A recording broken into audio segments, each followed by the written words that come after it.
नमस्कार। पेश है एक लघु कथा।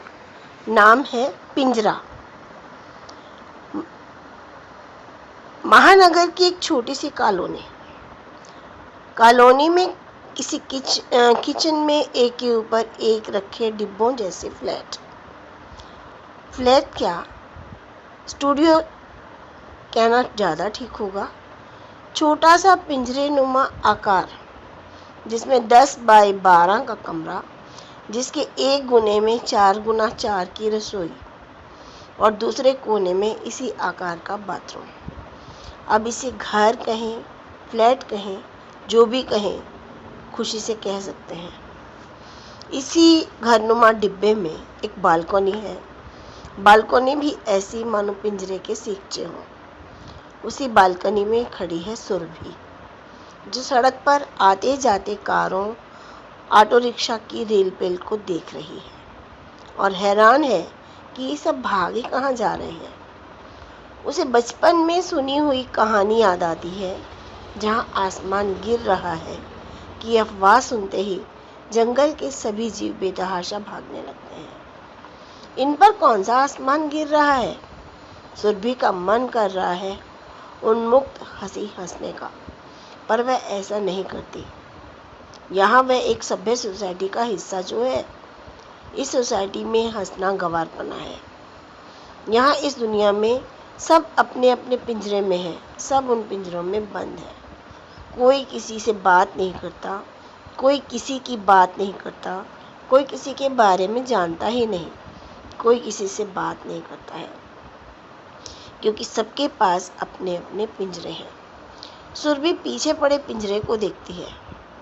ये पिंजरा विवेक ने उसके अकेलेपन को दूर करने के लिए 6-7 महीने पहले खरीदा था।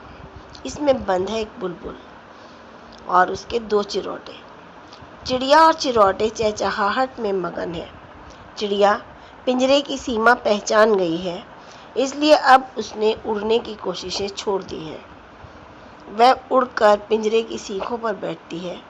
इससे आगे वो कोशिश नहीं करती, क्योंकि इससे आगे उसकी गति नहीं है। चिरौटे ने अभी अभी पंख पाए हैं, उड़ना चाहते हैं, कोशिश करते हैं, नहीं उड़ पाते तो सलाखों से टकराकर घायल हो जाते हैं। अभी भी चींची करने में मस्त हैं, थोड़ी देर में उड़ने की कोशिश करेंगे। सुरभि को लगता है वह भी पिंजरे में बंद एक चिरौटा ही है। यहाँ बालकनी में खड़ी है। बालकनी की जाली के आर पार झांक तो सकती है, पर बाहर कैसे जाए?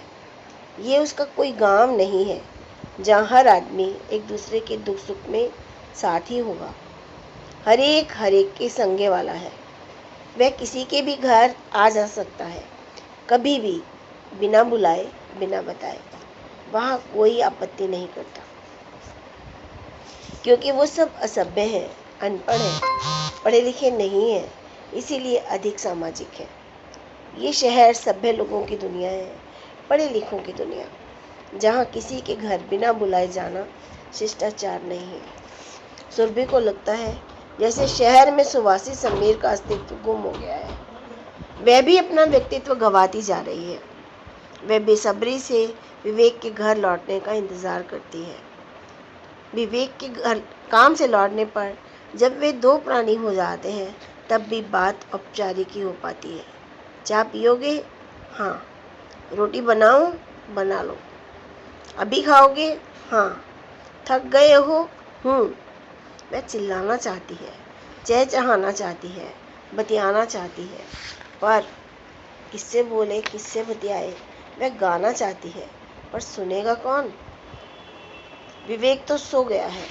3-3 मेट्रो बदल कर काम पर पहुंचना ही नहीं, वहां पर 9-9 घंटे खटना, फिर वहां से 3-3 मेट्रो बदलते हुए घर पहुंचना, इस सब में 13 घंटे लग जाते हैं।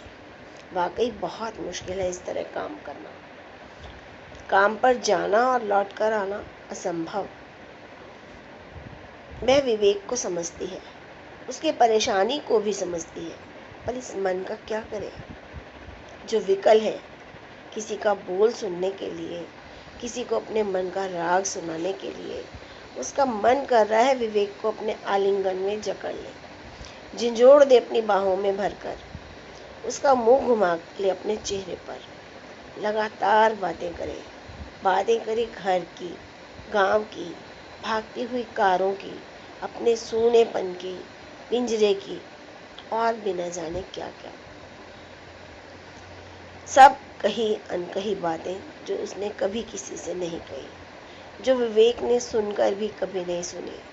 पर वह कुछ नहीं करती, चुपचाप सोए हुए विवेक को देखती रहती है।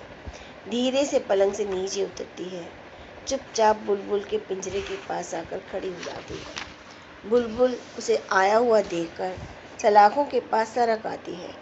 उसकी आंखों में खुशी है। बुलबुल उसे अपनी भाषा में सोने की हिदायत देना लगती है। वह बुलबुल की हिदायत मान लेती है, चुपचाप धीरे धीरे अपने बिस्तर पर आ गई है।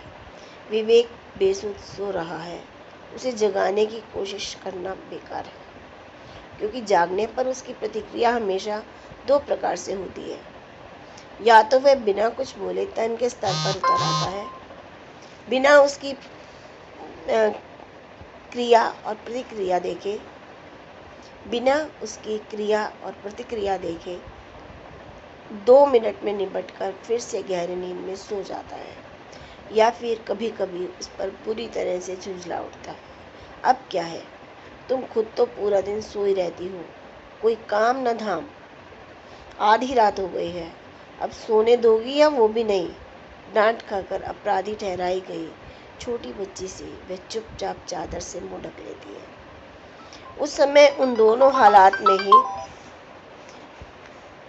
वह पहले से भी अधिक अकेली हो जाती है। बुलबुल अपने पिंजरे में सो रही है, क्योंकि उसने सोना सीख लिया है। सुरभि भी इस कोशिश में है कि उसे भी ये पिंजरा रास आने लगे, उसे भी बिना घायल हुए जीना आ जाए, वो भी पिंजरे को अपना कहने लगे। धन्यवाद।